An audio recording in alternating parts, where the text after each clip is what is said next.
Sama-sama salawat. Sallallahu ala Muhammad. Sallallahu alaihi wasallam.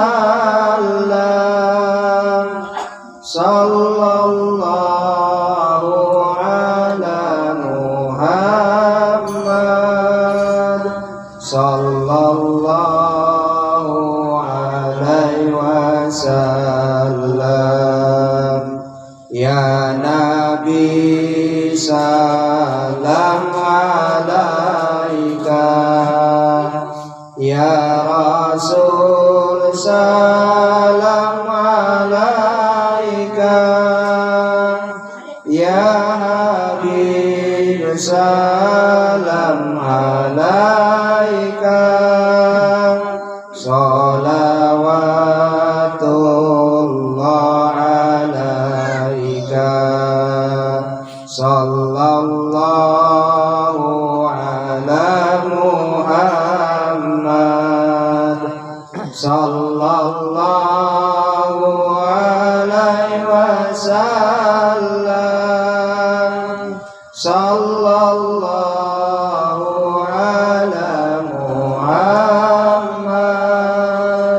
Sallallahu alaihi wasallam.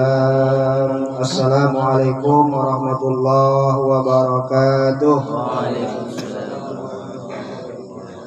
Alhamdulillahi rabbil alamin. Asyhadu an la ilaha illallah wahdahu la syarikalah wa asyhadu anna Muhammadan abduhu wa rasuluh. Allahumma shalli ala sayyidina Muhammad wa ala ali sayyidina Muhammad. Pertama-tama dan yang paling utama yang kami hormati Bapak Sohibul Bait serumpun keluarga di rumah ini, yang kami hormati bapak-bapak jamaah Wirid Yasin Al-Hidayah yang insya Allah dimuliakan oleh Allah Subhanahu wa Ta'ala.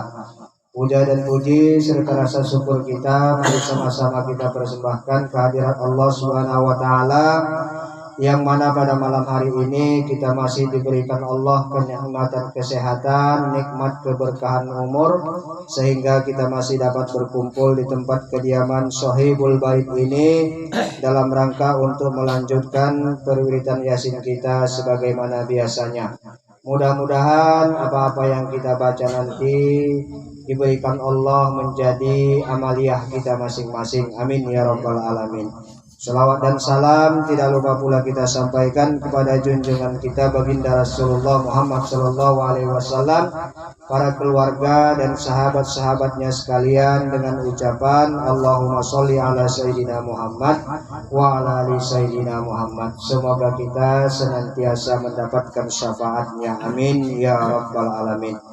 Yang kami muliakan Bapak Sohibul Bait, bapak-bapak jamaah perwiritan Yasin yang dimuliakan oleh Allah Subhanahu wa Ta'ala.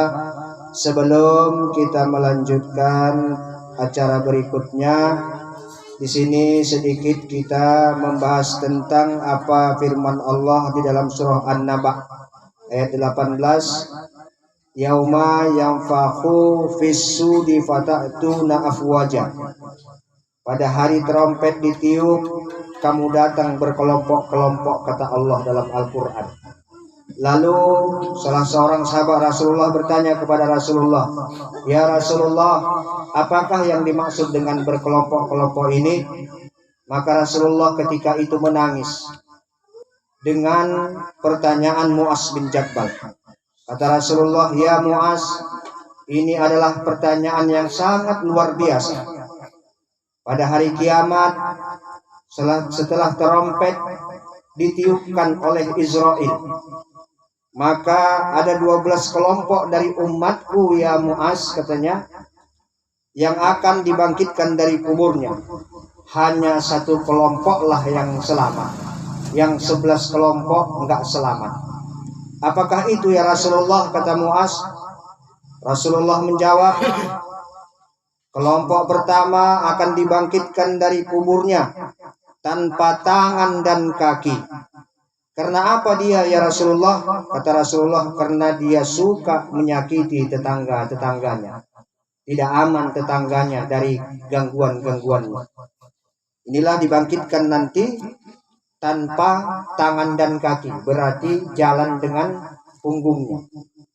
Lalu kelompok yang kedua kata Rasulullah akan dibangkitkan dari kuburnya berbentuk babi hutan. Kenapa dia ya Rasulullah? Kata Muaz, karena dia suka meninggalkan sholat 5 waktu. Jadi apabila ada umat Nabi Muhammad yang suka meninggalkan sholatnya, yang mana sholatnya telah diwajibkan kepadanya, maka nanti pada hari kiamat kelak dia akan dibangkitkan seperti babi hutan. Lalu yang ketiga, akan dibangkitkan dari kuburnya dengan perut yang sangat membesar. Kenapakah dia ya Rasulullah? Kata Muaz, karena dia tidak mau membayarkan zakat hartanya ataupun zakat dirinya. Jadi ada orang-orang yang sudah berkecukupan, banyak kebunnya, banyak usahanya, udah berlebih hartanya, tidak mau dia membayarkan zakat hartanya, maka nanti perutnya akan membesar. Dia berjalan dengan perutnya di padang mahsyar. Lalu yang keempat kata Rasulullah, akan dibangkitkan dari kuburnya dengan darah yang mengalir dari mulutnya. Kenapa dia ya Rasulullah? Kata Muaz, karena dia suka berbohong ataupun berdusta. Tidak ada yang bisa dipercaya percakapannya, hanya dusta dan bohong sajalah yang dia keluarkan. Sehingga dia dibangkitkan dari kuburnya nanti dengan darah yang mengalir dari mulutnya. Lalu yang kelima, kata Rasulullah, akan dibangkitkan dari kuburnya berbau busuk. Kenapa dia ya Rasulullah? Kata Muaz, karena dia suka berbuat maksiat seumur hidupnya. Begitu dia mati sampai dia meninggal dunia, tidak pernah bertaubat kepada Allah, hanya berbuat maksiat dan dosa yang dia lakukan. Lalu kelompok yang keenam kata Rasulullah, akan dibangkitkan dari kuburnya, lehernya terputus. Kenapa dia ya Rasulullah? Karena dia suka bersaksi yang palsu. Jadi kalau ada saksi-saksi palsu, nanti dia berjalan dibangkitkan dari kuburnya tanpa kepala. Artinya berjalan tidak ada kepalanya. Lalu yang ketujuh kata Rasulullah, akan dibangkitkan dari kuburnya tidak berlidah. Karena apa? Karena dia suka mencaci maki saudaranya sendiri. Lalu yang kedelapan, akan dibangkitkan dari kuburnya dengan wajah yang sangat hitam. Perutnya penuh darah api karena dia suka makan harta anak yatim, menghardik anak yatim. Lalu yang ke-10 kata Rasulullah, akan dibangkitkan dari kuburnya dengan tubuh penuh kurang. Karena apa? Karena dia suka durhaka kepada orang tuanya. Jadi kalau kita masih ada orang tua, janganlah sampai kita durhaka kepada orang tua. Kalau sudah tak ada orang tua kita doakan beliau agar kiranya lapang di kuburnya. Lalu yang ke-11 kata Rasulullah, akan dibangkitkan dari kuburnya dengan lidah yang menjulur ke tanah. Karena apa? Karena semasa hidupnya dia suka mabuk-mabukan dan berjudi. Jadi kalau dia tidak bertaubat, nanti lidahnya akan menjulur ke tanah di padang mahsyar. Lalu yang ke-12, inilah golongan yang paling mulia, akan dibangkitkan dari kuburnya dengan wajah yang berseri-seri, melintasi titian Shiratal Mustaqim bagaikan kilat yang menyambar. Karena apa? Karena dia suka beramal soleh dan menjaga sholatnya. Nah, inilah gambaran yang diberikan Rasulullah kepada umatnya. Kiranya kita termasuk golongan yang ke-12. Amin ya rabbal alamin. Yang dibangkitkan Allah dengan wajah yang berseri, melintasi titian Shiratal Mustaqim bagaikan kilat yang menyambar. Karena mengharapkan ridho Allah dengan amal-amal kebaikan kita.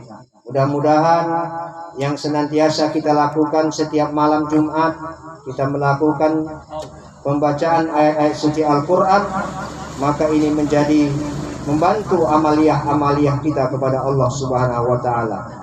Demikian yang dapat kami sampaikan. Untuk ulumul Fatihah dan Yasin kami mintakan kepada Bapak Nuri. Untuk tahtim nanti kami mintakan kepada Bapak Imam Arifin. Untuk tahlil nanti kami mintakan kepada Bapak Adan, dan doa kepada saya. Demikian. Assalamualaikum warahmatullahi wabarakatuh.